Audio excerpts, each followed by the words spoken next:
New Thought Media Network. We are a global broadcast network of positive music, media, and entertainment, inspiring humanity's evolution along the journey of enlightenment and creating a world of love, peace, empowerment, and prosperity for all.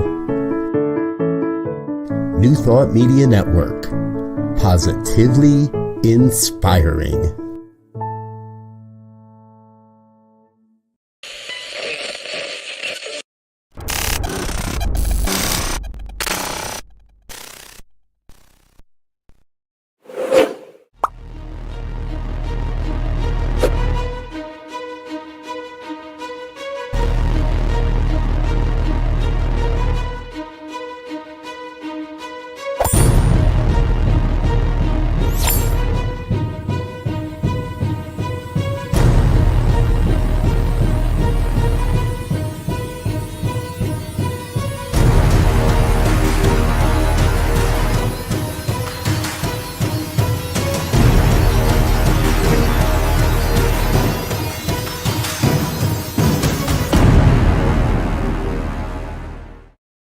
And hello again, dear ones. Reverend Robert with you here on a Friday evening. It's 5 o'clock on the Mountain Time Zone, and that means it is time for the good news.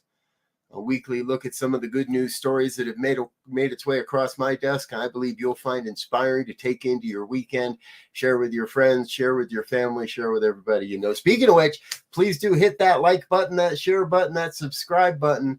Let friends know what we're doing here on Friday evenings and throughout the week on New Thought Media Network. We've got so much programming. It just piles up and piles up. We got people talk about all kinds of great things and a whole bunch of new shows coming too. So you can look forward to that. Okay, first up tonight, it's June. That means it's Pride Month, and that means we're going to be focusing on Pride stories all month long. Today, our first story comes to us from Greece.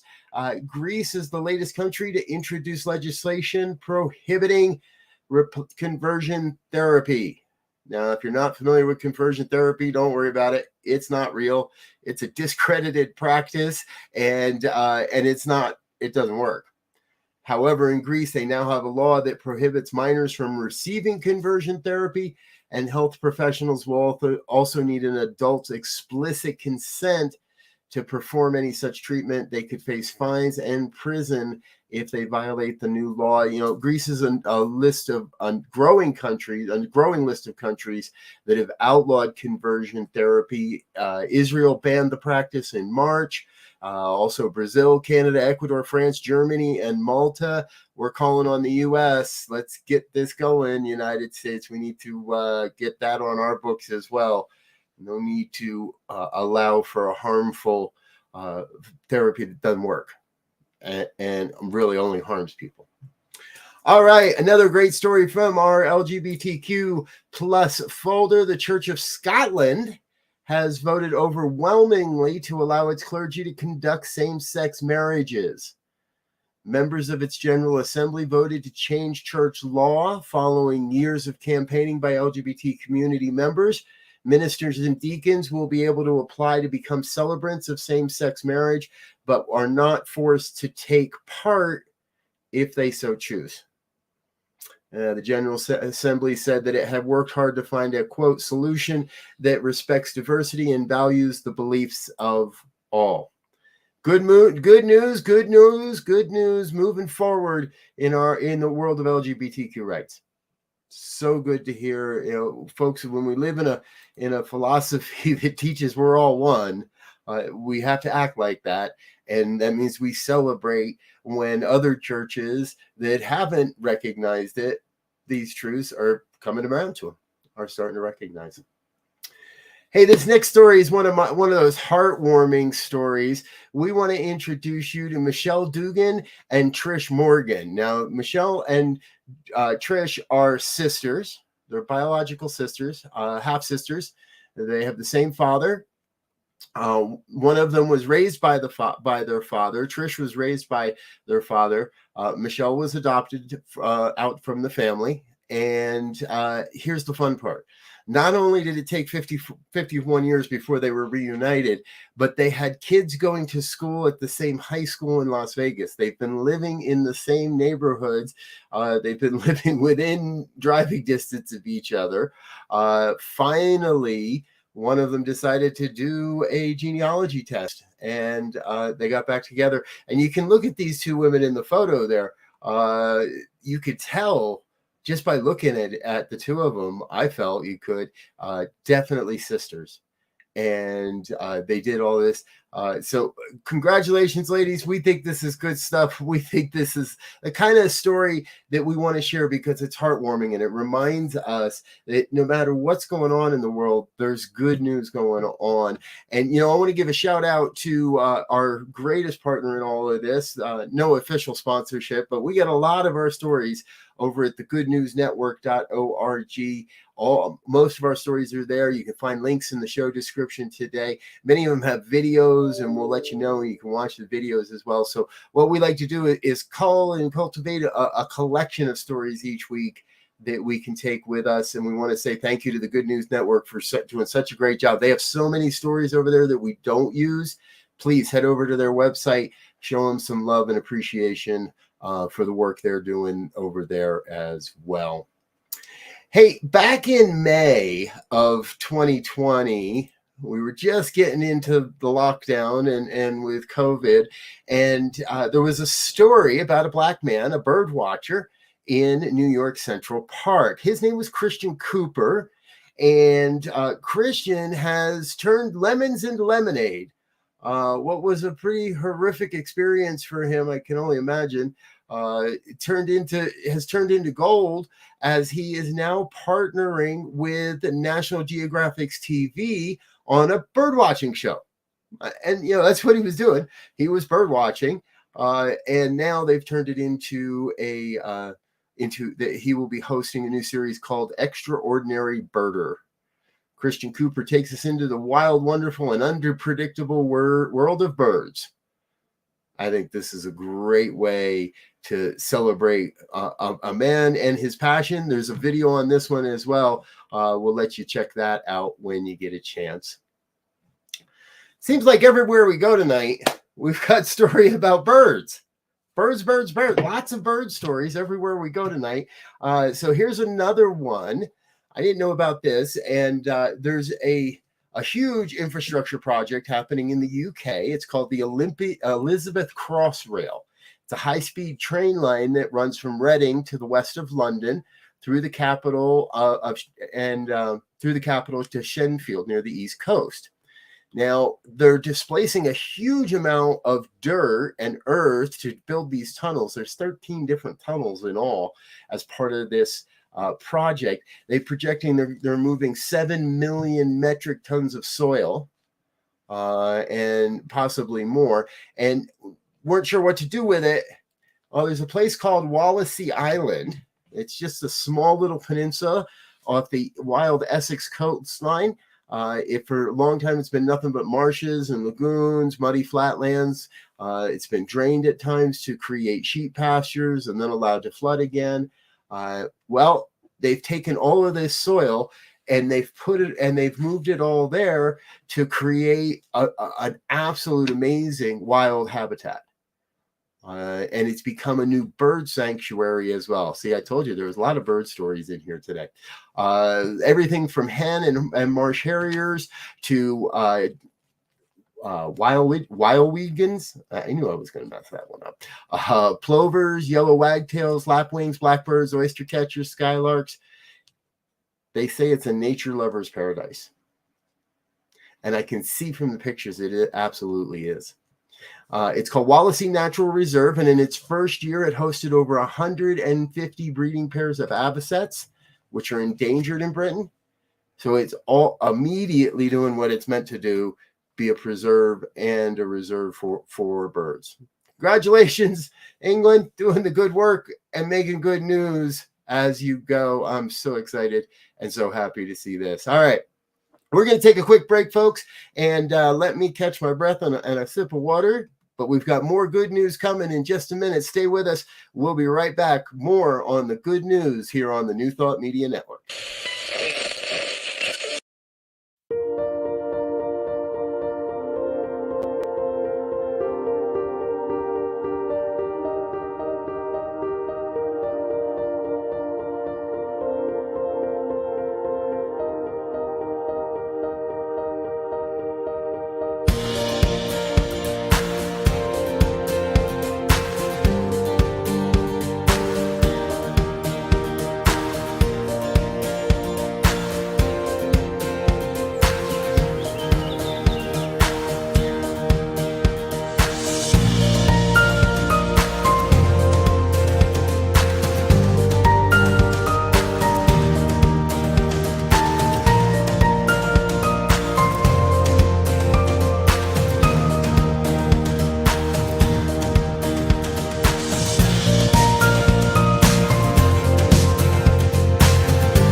And we're back with more of the good news here on a Friday evening on the New Thought Media Network. I'm Rev Robert. Thank you for joining us. If you're just tuning in, we've got a birders evening going on here. And while our next story does not specifically mention birds, I can't see how it's going to hurt birds in any way.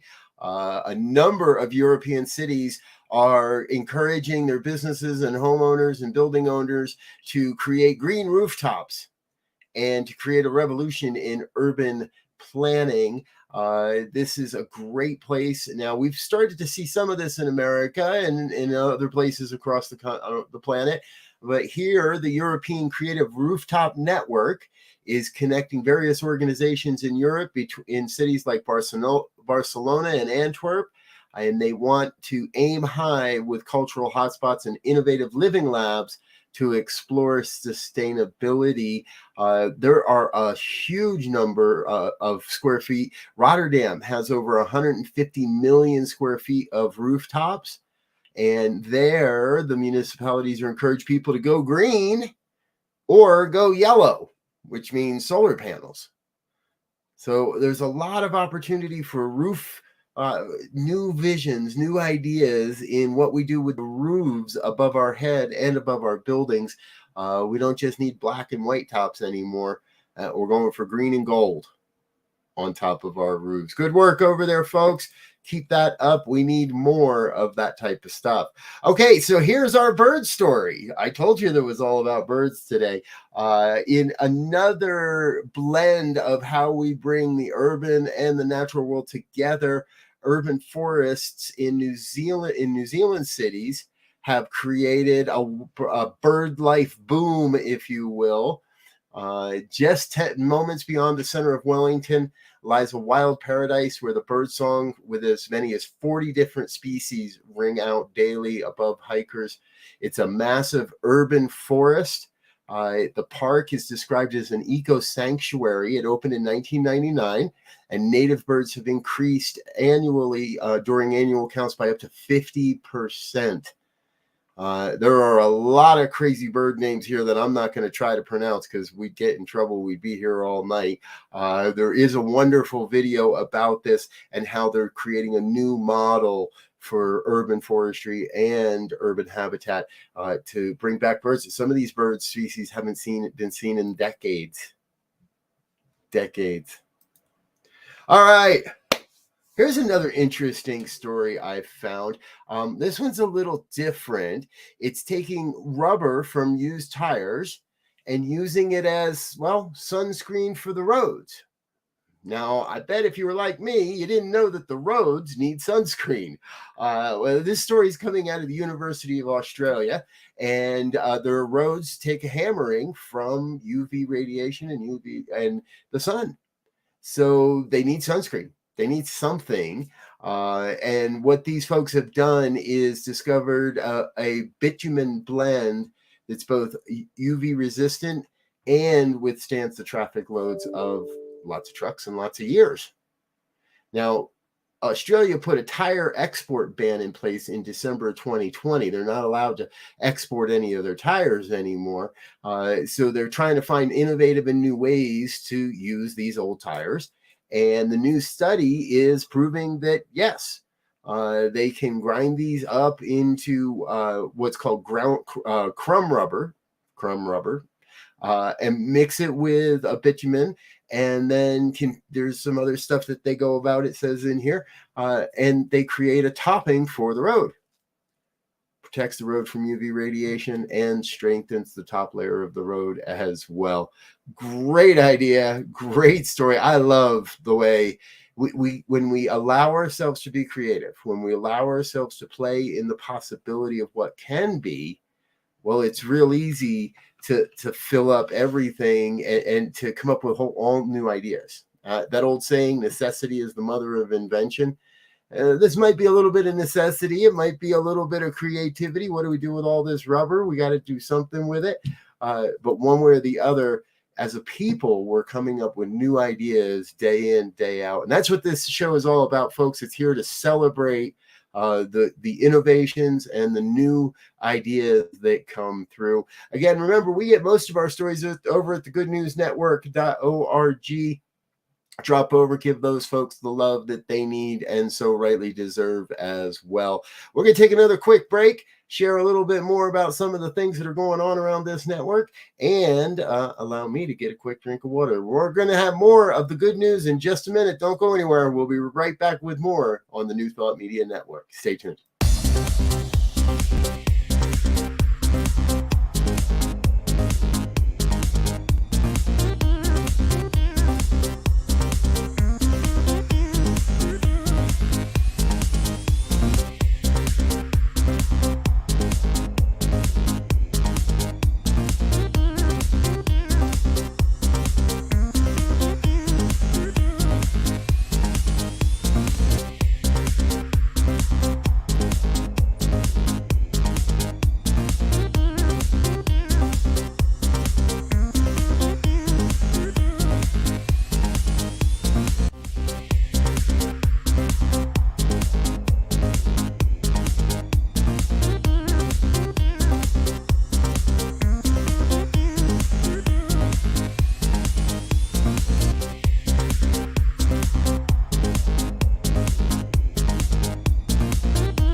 Hey, folks, before we get back to the good news, I want to ask you to support the New Thought Media Network. Whether it's with your time, your talent, or your treasure, this network is poised to make a difference in the hearts and the minds of people all across the planet, to share not only the good news, but the positive programming that all of our hosts provide. We want to take a moment to say thank you to all of our sponsors, our organizational donors, our individual donors, anyone that makes this network possible and makes this network happen. Don't go anywhere. We're going to say thank you to all those folks, and we'll be back with more good news in just a moment.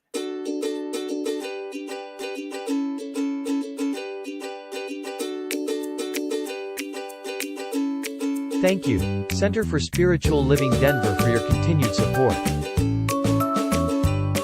Thank you, Center for Spiritual Living Midtown Atlanta, for your monthly contribution. Thank you, Center for Spiritual Living North Jersey, for your monthly contribution. And please help us welcome Om Center for Spiritual Living in La Mesa, California. Thank you for your monthly donation.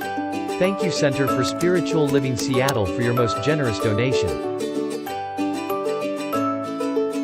And a special thanks to Hefferlin Foundation for your generous technology grant.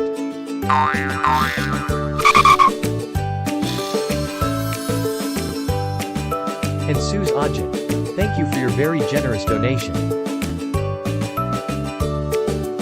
And a super special thank you to Dr. Tracy Brown, RSCP. Thanks for being a super donor. And a big shout out to all our committed donors.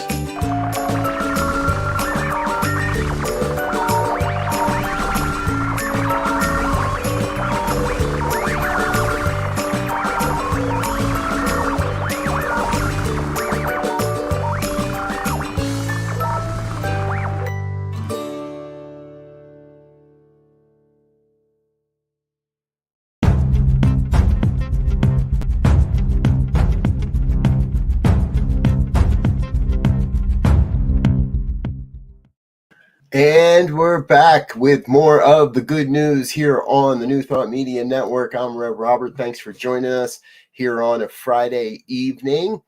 All right, our next story comes from that wonderful wild world of, wow, I wouldn't have thought of this. A cheap gel pack is being proven to be able to pull liters of water from desert air. All right. I'll bite. What's going on here? Well, it turns out that a team at the University of Texas at Austin developed a low-cost gel film made of what they call abundant materials. And what this film can do is pull water out of the air, even from the driest of climates. The materials that facilitate the reaction cost only about $2 per kilogram, and a single kilogram can produce 6 liters of water per day. Now that's in an area with less than 15% relative humidity, and it can up to 13 liters in areas with a 30% relative humidity. Now, we've been working on all kinds of technologies to draw water from the air for a while, folks, and you can find, we've covered stories of this nature back when we were just an audio podcast, and of all the different technologies that are being tested and being tested and figured out and bringing those to market. We want to keep an eye on this one. We're going to keep you in touch. This new work is about practical solutions. This is by a quote from the professor of material sciences. The new work is about practical solutions that people can use to get water in the hottest, driest places on Earth. And they're going to continue to do this work. This is promising, and this is good news. Again, we have to look towards the opportunities that we've never imagined before to find the technologies that are going to work to carry us into the coming decades and really creating a world that works for everyone. That's what we're all about. Hey, one of my other favorite things that I follow, and I don't even know why, is old trees. Do you know anything about old trees?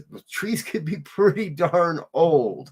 And back in 1993, there was a cypress tree stump in Chile that was confirmed to be over 3,600 years old.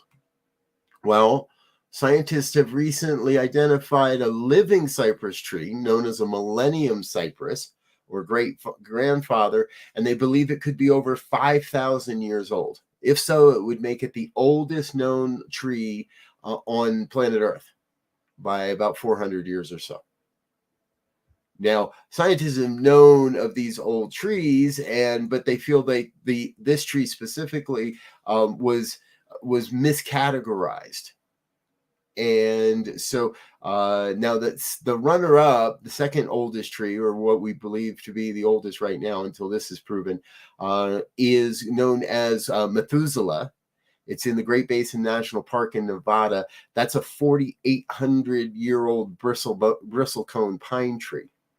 And cypress trees are known to be some of the longer living trees on the planet. The 6th oldest tree in the world is a bald cypress in South Carolina's Great Dismal Swamp. So here in the United States, we got a couple of these old trees, and then the rest are scattered across the planet in different places. Chile's got a few there. But this would be new ground again, 5,000-year-old tree. The scientists say that we could learn there's an immense amount of knowledge locked in inside this tree on how to overcome diseases and turbulence and all the stuff that it's seen on the planet in the last 5,000 years. We'll keep an eye on that story for you too. All right, before we wrap up here tonight, I've got a couple of those fun human interest stories that we like to cover.